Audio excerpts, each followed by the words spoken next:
Gülayşe bugün evimizi benim başıma yıkacaktı. Beni ezip geçecekti. Yapamadı. Eve kıyamamıştır. Eve değil. Bana kıyamadı. Dili ne söylerse söylesin.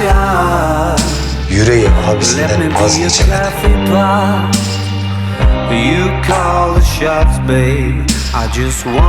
Gülayşe durdur şunu! Durdurmayacağım! Secrets I have held in my heart are harder to hide than I thought. Gülayşe yapma! I just wanna be yours, I wanna be